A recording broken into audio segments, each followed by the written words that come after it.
Welcome to today's episode of The Square. I'm beyond excited to have Jeff Hofer, former creative director for Corgan Media Lab and current marketing director for Panini. And it's marketing director for a specific, is it collectibles? Well, Brandon, thank you for having me on the show. Yes. It's technically hobby marketing director. Okay. But it's a corny title. So I've unofficially gotten rid of the hobby part of it. There you go. And just because I'm the only marketing director. Yeah. So why qualify it? You're not taking over anyone else's job. I'm taking that place over. So here's what we're going to do in today's episode. This curious conversation, because curious conversations happen with non-Corgan employees, and you're not a Corgan employee anymore, so we get to have this curious conversation. Will you guys have me back? We miss you, let me tell you. Gosh, I miss but this place. I want to talk a little bit about your backstory, and then there's no one else I'd rather have a conversation about storytelling in general about. Cool. So let's talk a little bit about the backstory, Act 1 of Jeff Hofer's life, the biopic. Tell me a little bit, all right, ages 1 to 10. What was ages 1 to 10 like? And really what I'm wondering is have you kind of always had that creative bent, or was it something that developed later? Well, there was a lot of detention. Yeah. There was a lot of sitting in the corner. No, I honestly, thinking about how I started on a creative path, Yeah. if you will, was I think back to when I was in grade school, and I kid you not, and this will not surprise anybody, I was called weird a lot. People were like, Jeff, you're so weird. And like, As if it was a compliment? Yeah. Well, no, they definitely didn't mean it as a compliment, but it was because little kids don't understand genius when they see it. No, I'm just kidding. No. I promise you.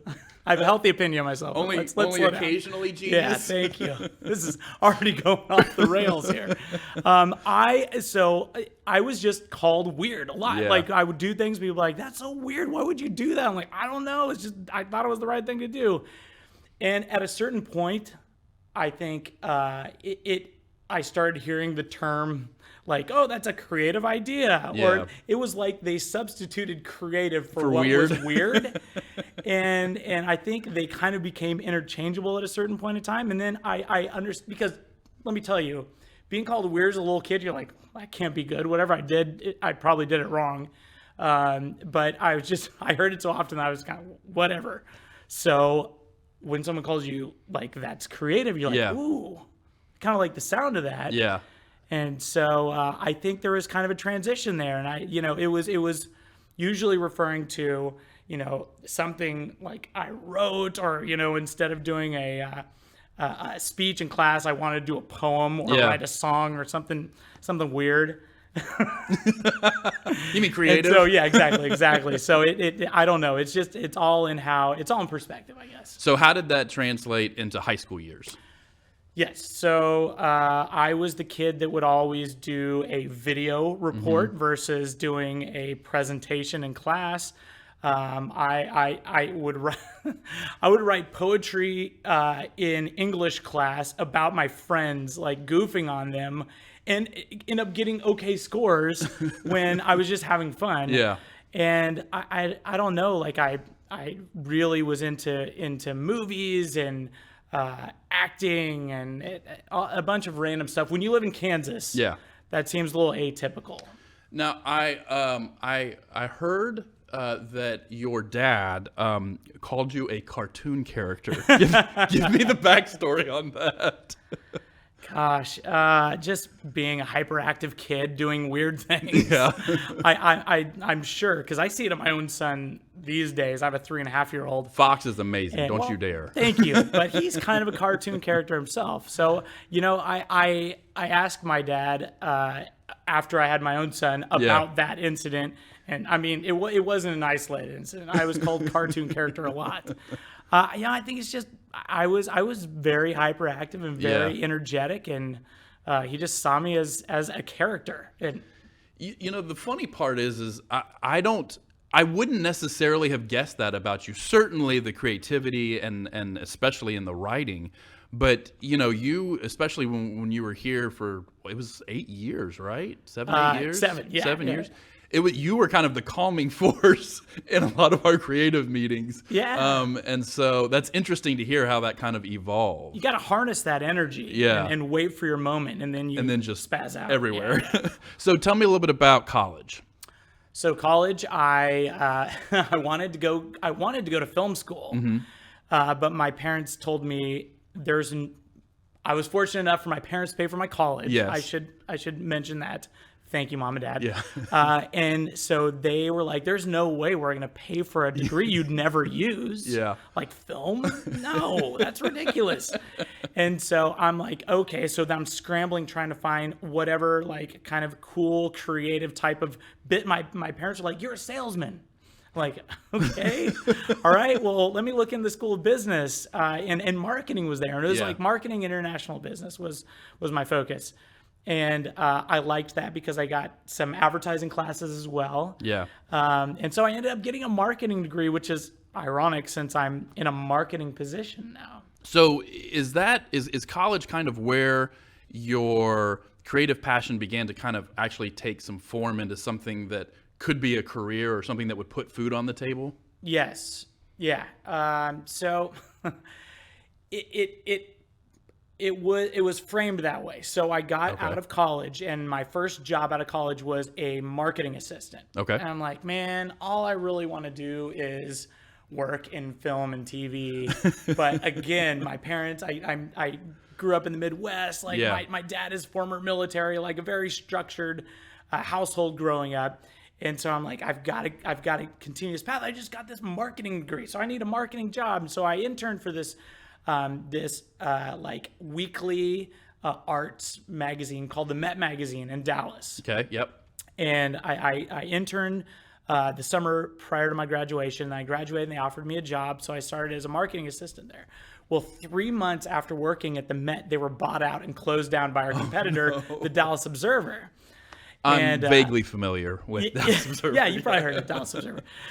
So anyways, I was like, this is a sign. Yeah. Like I'm going to go all in on this. Like I gave this proper business work a try. Now I'm going to try my own thing. So I got a job at Bally's Total Fitness opening. I was like the first shift there. I would open it up and then I would go to like acting class. Yep. And so I did that for about 6 months to save money to move to LA. And I moved to LA and pursued acting and writing full time.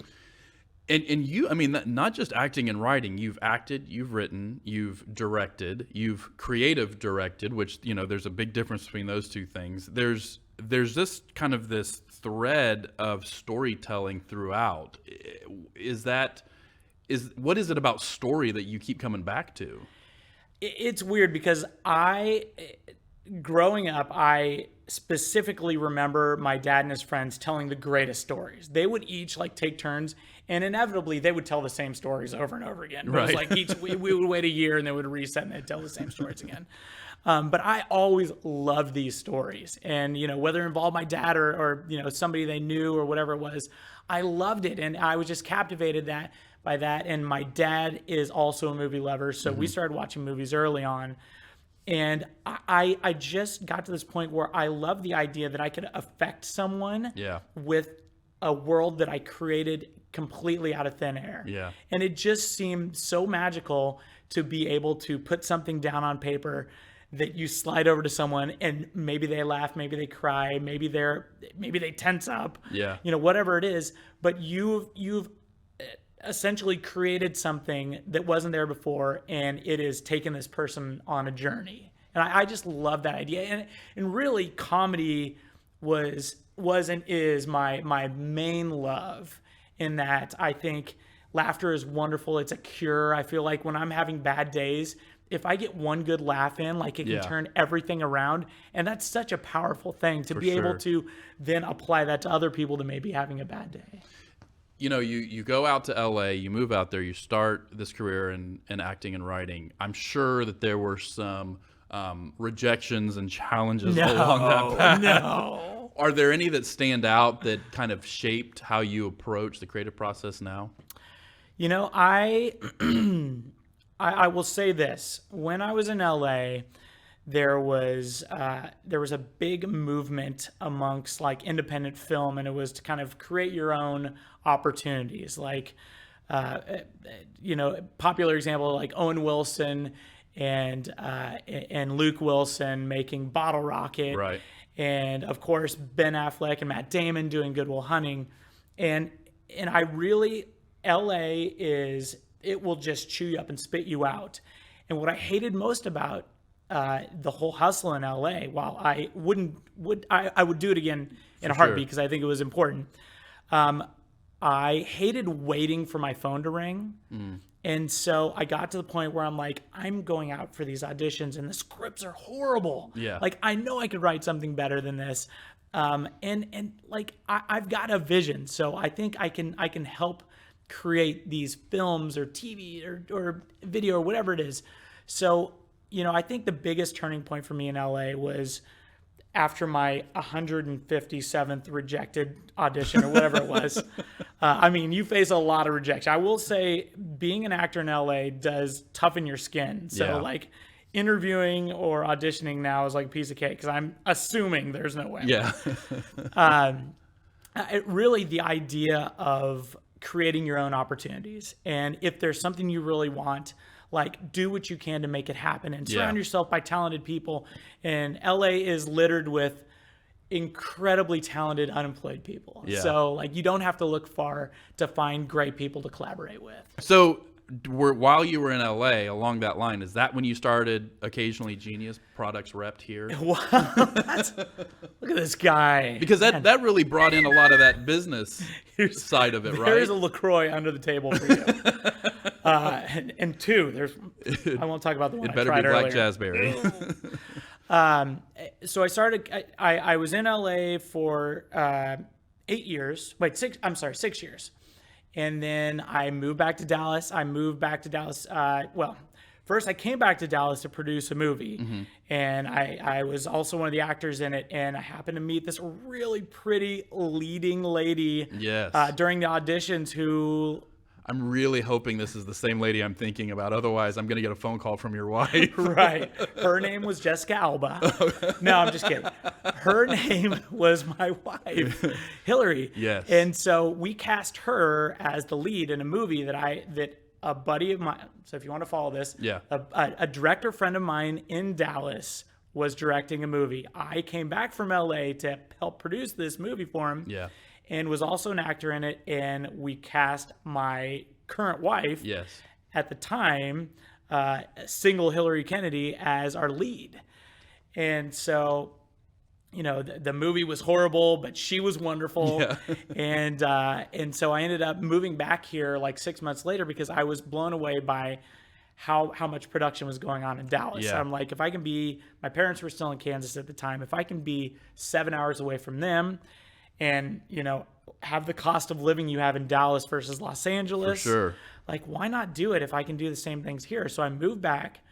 I started a web series called Dollywood. Yep. I did that. That landed me a producing job with a company that did branded content, which I worked at for like 3 years. While I was there, I was doing tons of corporate branded content. I was like, I would really love to also be able to do some of my own side stuff. So I started a production company called Occasionally Genius, which is essentially me, myself, and I. But occasionally we get to hire really cool creatives to work with us. And so I've been doing that as just like my side gig that I lean on when I really need a creative outlet for like 11 years now. So I'm curious, there's a lot of writer directors, but there's also actor writers, but I feel like that's a little bit more of a minority, but it's a way more interesting kind of path to storytelling because, as you kind of said, you were going out for the auditions, you were getting these really horrible scripts that you knew could be better, but you were able to tackle it from an actor's point of view. Right. Is it, you having done acting, writing, and directing, is there something that having that acting background gives you a special insight to the writing of a story versus a director? Ooh, that's a great question. I definitely think I look at a script more critically than say most writers who have never been on camera reciting a script, just because you've got to think through like how is somebody going to play this? Right. Like how is this going to be executed? I don't want to completely take that credit away from writers, because I'm sure they consider that, but I've seen like everything from wonderful scripts to just garbage. Yeah. And I think a lot of times what makes a good script is that it seems very natural for whatever the character setup is. So I will say, I think having acting background helps me direct actors, because I have that empathy for them, understanding like what it's going to take to get to where they need to get. For sure. Kind of what we have coming up, and just kind of helping them prepare. So I do think that might give me a certain advantage to a director who's never done acting or a lot of acting before. All right, we're going to do something a little bit different. We've never done this on Curious Conversations before. We're Am going I to having to take the shirt off now? No, not yet. Not yet. Okay, all right. First, we're going to do a lightning round of pictures, and you're going to give me the story behind it. Oh, gosh. I thought we were going to do like a Rorschach test. Okay. Well, some of them, I had just an immense amount of joy finding these pictures. Okay. And you've not seen any of them yet. Fair enough. So, Okay. Luke, go ahead and bring Let up the picture number embarrassment 1 begin. for us. Tell me about this young guy. Gosh. Who is that kid? That's a handsome man right there. This is an apartment in Deep Ellum. That was one of the first photo shoots I ever did. Yep. Trying to create a comp card, which is embarrassing to admit. This is the most I've ever paid for a headshot in LA. There was some dude named Bjorn. Bjorn, if you're out there, I owe you whatever I paid you. It was worth it, because I That's a good looking headshot. Thank you. Yeah. I don't know what all touching up he did, but it kind of looks like me. You could say that really kicked off the whole LA portion of your career right there. Yeah. So this is his orange truck. He had like 8 different stations he would walk actors through. It was like a 3-hour shoot, and they were like all around town. But one was in his orange truck. So I've seen like a dozen other actors in the same orange truck looking over their shoulder. That's awesome. Yeah. All right, what's our next one, Luke? Tell me about this gosh. one, because I'm speechless. So I have an affinity for leisure suits and thriftwear. Okay. So I don't want to just throw that out without any backstory. When I was in college, we used to put on leisure suits and go to fraternity parties, just because we would cause such a stir, like 3 dudes walking in a suit. Yeah. But just looking ridiculous. And it was so much fun. That became our thing. So I was friends with the guy that was producing this series. And he was like, dude, we were talking about leisure suits one day. He's like, I have this concept while we're pitching something. I want this character to be in a leisure suit. And he's like, would you do it? I'm like, I feel so at home in a leisure suit. Yeah. So yeah. Won't even be a challenge. And he asked me to shave everything on my beard except for the mustache, which is a big mistake. If you've ever seen me try to grow out a mustache, it is not a pretty sight. So yeah, that was a series of branded content that they just wrote some character post in. Yeah. All right, our next one. This one I love. You look at how happy you are. Such a spaz. So I had a really good run of beer commercials. Because I make this giant grin. Yeah. And they were just like, he looks like he's having a great time. Yeah, he likes beer. So this is a Tecate ad they were using at international soccer matches. And I had a Jason Hernandez. It is. Yeah. It really? It sure is. Yeah. That's amazing. Yeah. See, this was shot locally. That's great. And yeah, I had a really good run as the beer guy for a long time, money is great if you can take it. But also, coming to a future conversation, you've had a close affiliation with sports for a while, particularly in the collectible side of things. That is true, man. You turned that corner. It's coming. It's nice. coming. All right. All right, now this one, man. This is, if you have a man crush in the world, and if you're around Jeff for more than a few hours, at some point he's going to work in a Gary Vee quote. I was especially at the peak of my Gary V fandom. He's like a digital marketing influencer for people out there, not like me who aren't obsessed with him. But you look up Gary V online, you'll find a lot. This was at the National Sports Collectors Convention, 2019, and I'd met Gary the year before. He was not as popular in sports cards the year before, so he was just walking around like kind of doing his own thing. Yeah, incognito, but I knew he was. Yeah. So I cornered him and made him feel uncomfortable for a little bit. But we finagled. This is Eric Norton with Beckett Media. And so we had an interview with Gary at the 2019 show, which was awesome. It was great to sit down and talk to him about sports cards. Yeah, but Panini badge on. I know. Foretelling. Well, they were the main sponsor of the show. So everybody who had a badge had a Panini badge. So do you feel like a lot of, because again, all joking aside, I think that a lot of the ways that you reference some of the stuff you hear from Gary Vee is really applicable. He definitely has this entrepreneurial spirit. And I wonder if that, speaks to you because of some of the training you got in college. No doubt. I mean, his big thing is hustle, and almost to a fault. Like if you were to really follow Gary's model, you would never talk to your friends and family, and you would just be working and hustling all day long. Like I need a little bit more balance than that. But really, I loved his DIY outlook on media and content creation.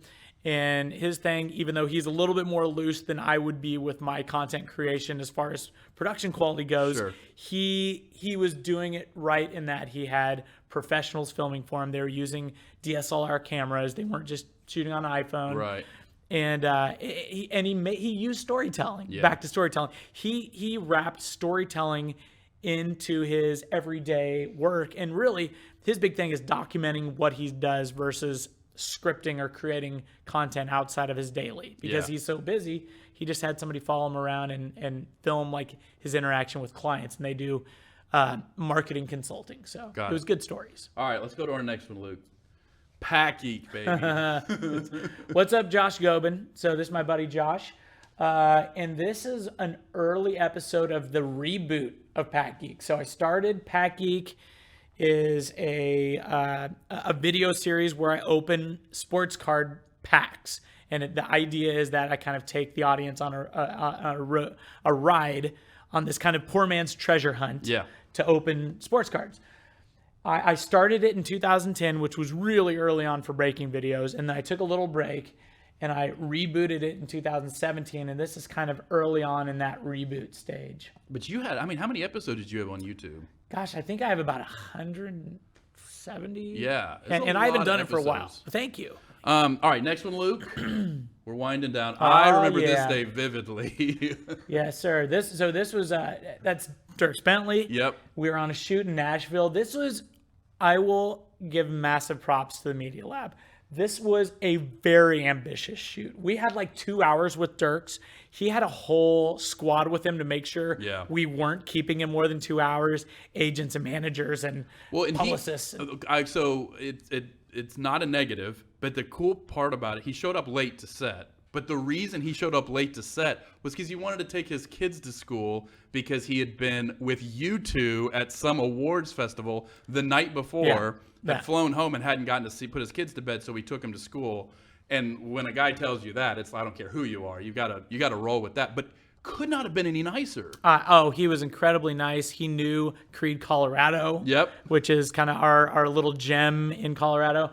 But it was a perfect example of pre-production coming in clutch, and the whole day was planned out. We had a great crew there, and man, that was probably the most media I've ever executed in like a 2 hour window. Yeah, there was a lot going on, and different locations. It was a lot, but it turned out really good. I was really happy with it. Yeah. All right, next one, Luke. Speaking of Creed, Colorado, yeah. So this is during the winter, a town of like a couple hundred people, and Jeff and I figured out that we had a mutual connection there because my family has a place up there, and Hillary has her mom has a cabin her there. mom lives there, yeah. And so Creed has this natural fondness. But you've always been kind of an outdoorsy. You're very comfortable being outside. I love outdoors. What I love, as much as I love modern conveniences and technology, I love being able to get out to Creed because you don't get a very good cell signal. Nope. It's really hard to find Wi-Fi, and you're kind of forced to unplug. So if you're somebody that is constantly rapid fire doing stuff in your day to day, it's nice to get out there and just, you're forced to slow things down, as you know. I think more so now than ever, you have to find those places where you're kind of forced to unplug to be able to recharge a little bit. It's wild that we've gotten to a point where we pay people to like take us off the grid. Yeah, exactly. All right, go to the next one, Luke. Oh yeah. There's Hillary and Fox. Sweep the leg. Which I have a special fondness for Hillary because that's how we found you. Hillary and I worked together at a company, and when we were looking for a creative director, especially with somebody that could write, she was like, "Oh, well, how about my husband?" And I was like, okay, because you and I had maybe passively met, but we didn't really know each other. Right. And then you came, and it was just, it clicked really quickly. Last but not least, tell me a little bit about this. Shout out senior producer Adam Flaw. This is the pyramid of athleticism. Upside down pyramid of athleticism. Thank you. That needs to be qualified. I actually got to see as this was being installed and saw a lot of fun. And I can't tell you how many hours of time was wasted during these debates of who's an athlete and who's not. But I do give Adam credit for being so passionate about this. Ninja Assassin, there's a really good chance you put that on there unapproved. That looks like Adam. my handwriting. It's very possible. This still needs to be made into a documentary. Oh my gosh, yeah. What is an athlete? Let's do this. Well, so what are you guys doing now or later? We'll have good drinks. Okay, talk cool. about it. Okay, all right. I have to ask because Adam has sent me a question. Is that really the Kansas State motto? I'm not sure what that's supposed to relate to, Adam. Is that really? Was there an image? Did I miss it? We're not cutting any of this. Go ahead and bring Adam on out. Can we get Adam out here? Yeah, there you go. Okay. Is that really? Oh. No. So my T-shirt says, I'm sure they're bringing this up full screen right now, but Kansas, it's not that bad. And having grown up in Kansas, graduating from Kansas State, Kansas is great. I love Kansas is a lot like Creed, Colorado, in that it's a good place to go to slow things down and unwind. A little bit slower pace. Yeah, exactly. Like no one's really in a hurry to speak But we haven't really talked about the Kansas City sports team because you are an avid Kansas City Chiefs. Yeah. I mean, I grew up as a Royals fan, a Chiefs fan, and fortunately, they've both won a couple of championships over the last few years. So that's cool. Well, I want to talk a little bit more about storytelling in general because having been in the foxhole, as it were, with you in some of these projects where it's 1 o'clock in the morning and we're having to try and be creative. I think that you have an incredibly strong and unique perspective on storytelling in general. I'm curious, when was the first time that you thought of yourself as a storyteller? Probably college when I started writing like more long form stuff. I mean, we had creative story writing in high school in English class. But I think I really, in college, I was actually doing that just in my spare time, for fun. So I would say that was probably when I considered myself a storyteller, if you will. Well, and I think it's interesting because there's you can be part of the creative process and not take on kind of that 35,000 foot view of telling an overall story. Right. And that's a different realization than just being a creative or being an artist. Sure. You've as we talked about before, you've kind of spanned the spectrum of writing and directing and producing and creative directing and acting. So what is it about the creative process that keeps you engaged? Oh man. Well, when it comes to character work, I love the idea of just not being yourself. Yeah. You can do whatever you do as long as it's true to that character. So that's kind of fun. I love playing bad guys. Really? I love the idea of playing a bad guy. It's most actors, you ask them and they will say if they had the chance to be like the hero or the bad, exactly. Yeah. They would choose the bad guy just because it's a juicier part and it's most likely less like them than the positive character. Huh. So is there a bad guy that stands out that you've I mean, any Bond villain would be really fun to play, but yeah, I guess I don't have a go-to bad guy in my head, but I won't put you on the spot, but I really want to know what your Bond villain name would be. Oh man, we may have to beep that one out. So what do you do when you hit those dry spells? You know, when you're staring at the blank page, or you've been up for 36 hours straight. Yeah. You've done something like Nashville, where we had multiple days, long days of production, and you still have to be able to kind of turn on those creative juices. What do you do? Well, I know a lot of people will look for inspiration, watch movies or some sort of content creator they like. I honestly try to do the opposite. I try to clear everything. So if I hit like a creative wall, I'll go for a walk. Mm-hmm. I'll literally like sit down, close my eyes, and not think about anything.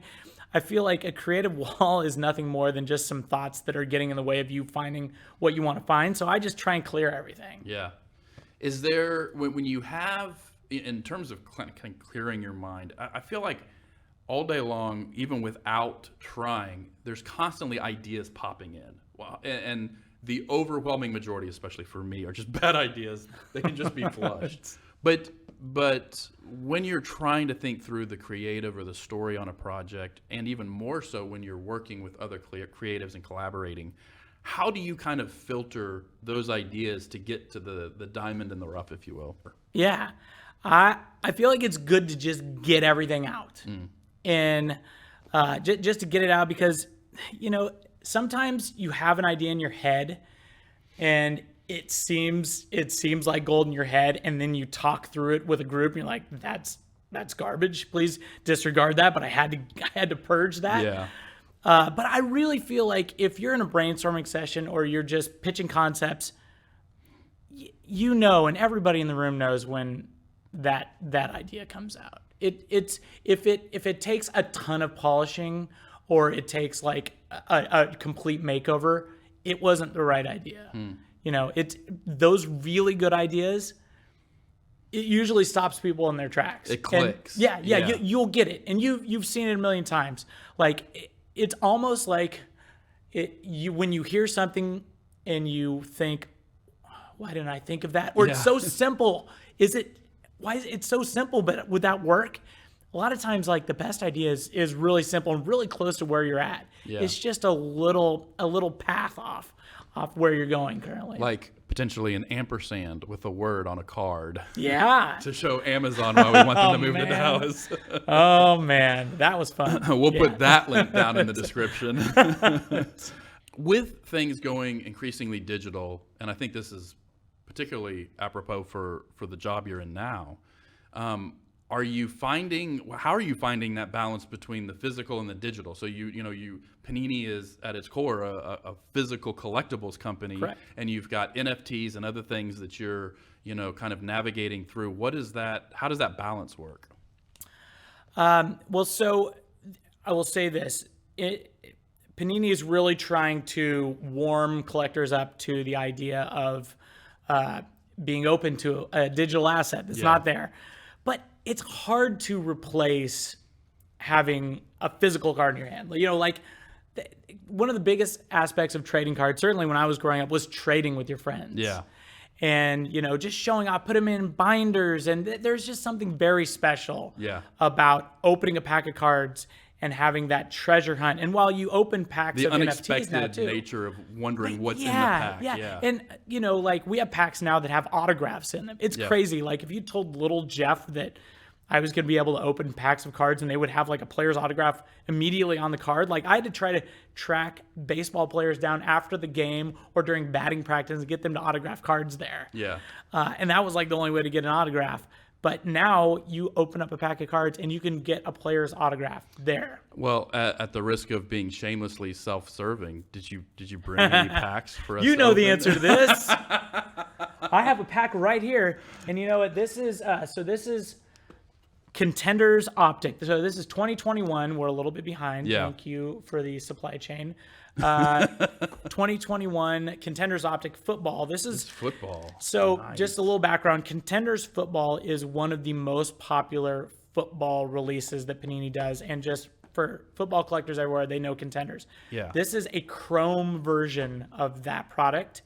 So these are small. So this is a hobby box. This has one pack in it.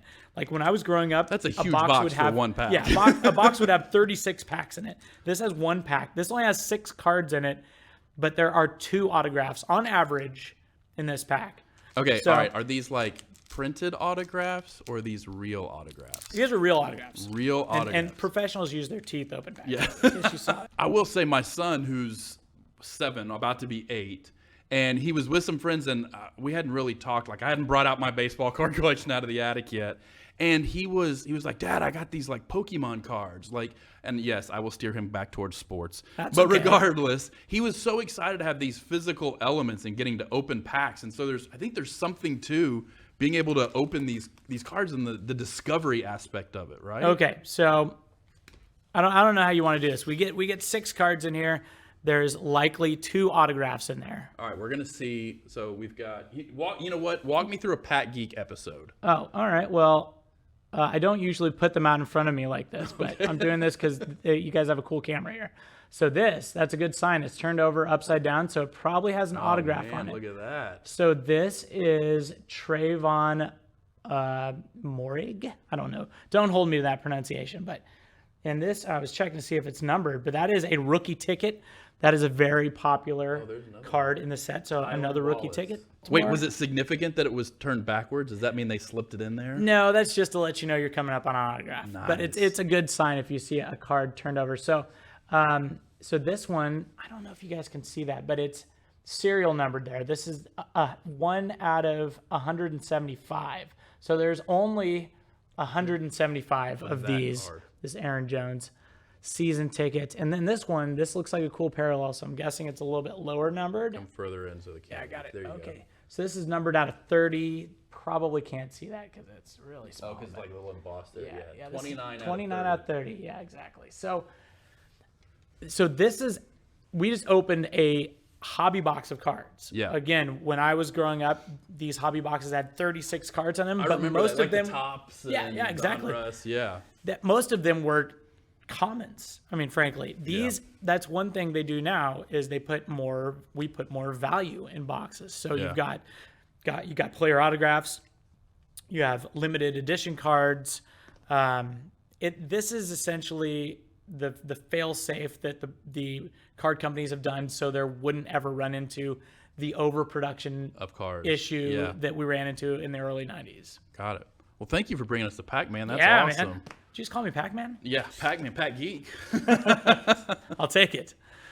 I have some cards for the boys too. that I'm gonna leave I you will with. take them, and they will Yeah. be very excited. All right, let's talk a little bit more about story. Tell me, what's a story you haven't tackled yet but really want to?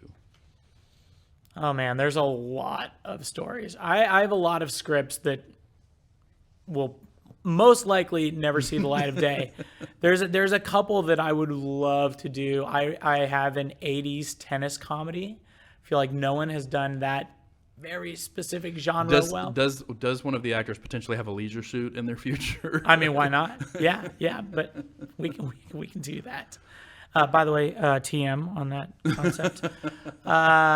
Let's see. There are a few. I really want to do a fun like horror comedy, but again, these are like feature film ideas. So I'm probably a long way from having the ability to make my own feature films. Sure. that's a very expensive venture, as you know. Yeah. So, but yeah, there's a lot of stories that I would love to get out there and share with people. I'm curious, so Gary Vee is off the table, okay, for this next part. Okay. But is there a creative or somebody that you found inspirational that you'd love to sit down and have a beer with? Or grape juice or water? I think if I stay with the film theme, I would probably say John Hughes, even though R.I.P. John Hughes. If I can say anybody, probably John Hughes, just because he essentially wrote and directed my childhood and movies. And I love that kind of that feeling and tone that he was able to capture with those just classic movies. Yeah. You mentioned that you and your dad were both really into movies. Do you remember the first movie, or what was the first movie you remember going to with your dad? Well, I'll tell you, let's just go there. First R-rated movie I saw was with my parents at the theater. It was Police Academy #1. Okay. Which, it's kind of a loose R rating. It wasn't that bad. Not from today's standards. But You're still hilarious. A couple years from taking Fox, though. Yeah. Oh, yeah. Yeah. Until yeah. Hillary, if you're listening, none of that has happened. So, yeah, I do remember a lot of movies. And I remember a lot of weekends. And we still do when I visit my folks. We'll just sit down and watch whatever's on. I don't care if it's like you're 50% into Die Hard. Like, we're going to sit down and watch the last half together and enjoy it. Like, we just love and we laugh at the same jokes. And so he got me very interested in film for a guy who's not like a creative or filmmaker by any means. Do you think it was? I find it interesting that it was a comedy that you went and saw them because especially when you were here, you were able to bring a comedic voice to so many of the projects that we got to do. That I feel like that's really in your wheelhouse. Was it all impactful that it was a comedy that you? Oh, sure. Yeah, I mean, I try and shoehorn comedy into anything I can. But yeah, I that goes back to kind of what I love most about storytelling is affecting people. Yeah. Being able to put a smile on someone's face and just getting a good laugh. And when I was little, real little, grade school, and people would ask me like what I want to do.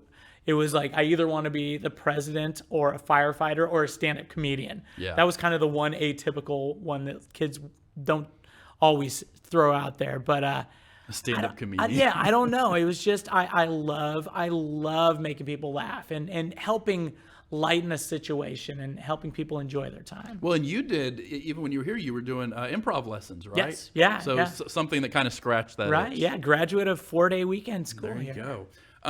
What's a nugget of wisdom that you have for other creatives? And we'll use broad language. It can be a director, writer, creative director. I would say don't get frustrated if your idea was not well received. It might take just a minor tweak to get it to get some agreement on it. But I would say keep pitching, because I really feel like people get frustrated, and if you haven't gone through 157 rejections as an actor, you might really dread somebody saying, I'm going to pass, or this isn't the right one. But just keep going for it, because eventually it's a numbers game. Truly, that's one thing about our business. It really is a numbers game. I feel like if you stick at it and you just continue to hone your craft, sorry to use that word, Adam Flaws hate me back there for saying that. I think if you just keep going at it and getting better and improving what you're doing and maybe bringing different life to your ideas, that eventually they're going to resonate with someone. I'm curious, has being a dad, Fox is now 3, 4? 3.5. 3.5. Yes. Has being a dad changed your view on life at all? You have to laugh at sometimes. Yes. Yeah, definitely. I try to just laugh at myself more often in situations I'm in, because for you parents of a toddler, it's either laugh or cry, and sometimes it's embarrassing to cry. So I think definitely he's helped bring a lot more. Even though I'm a fairly lighthearted guy, I can be very serious. I can be a stressed out person, and he helps me kind of bring perspective. You know, little Yeah. kids have a way of looking at something that's stressing you out, being like, why do you care? Yeah. You know, why is that a big deal? And Like, then you let's go realize- play in the sandbox. And then you realize maybe it's not as big a deal as you thought it was. Yeah, and they're right. Yeah, Yeah. They bring kind of a certain wisdom to those situations. I've had a special request to hear your yacht club character. Oh And my this gosh! is one I don't know that I'm familiar with. Is this Adam? Oh man, is Adam, it's isn't it? probably Adam or Luke, but so I envision this guy having like his V-neck sweater tied around his neck, and Yes. and he's running around the country club, and his girlfriend's named Buffy, and hey Buffy, would you like to go see my catamaran? Like he's got really bad. Is this guy in the Hamptons? Yeah, sure. Yeah, maybe. We're still fleshing this guy out, but he's always asking people if they want to see his catamaran, and it's like this guy's life is very, very unique. And so It sounds very, very posh. hey, Buffy, would you like to see my catamaran? This may be the only time I've ever done that impression on a podcast. I'm sorry if camera. I just blew the speakers out. But Jeff, I cannot thank you enough for coming. This has been a blast.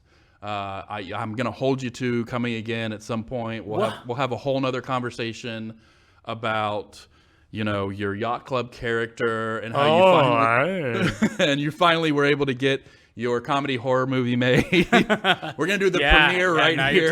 Now you're talking. Well, I will hold you to that, and I'll be back here next week, same time. Perfect. Same time, same bad station. Yes, exactly. Thank you for having me. Hey, No, absolutely. Thank you. No, thank you. And thank you for watching, whether you were watching or listening. I cannot overstate enough the importance that Jeff has, the important role that he's played in getting the Square and having it been going on for as long as it's been. So It's looking good. Like the is. Square has gone next we're level. going to be doing an episode to kind of explain the new studio, the new digs here shortly. But thank you for watching, and make sure to check us out again next time.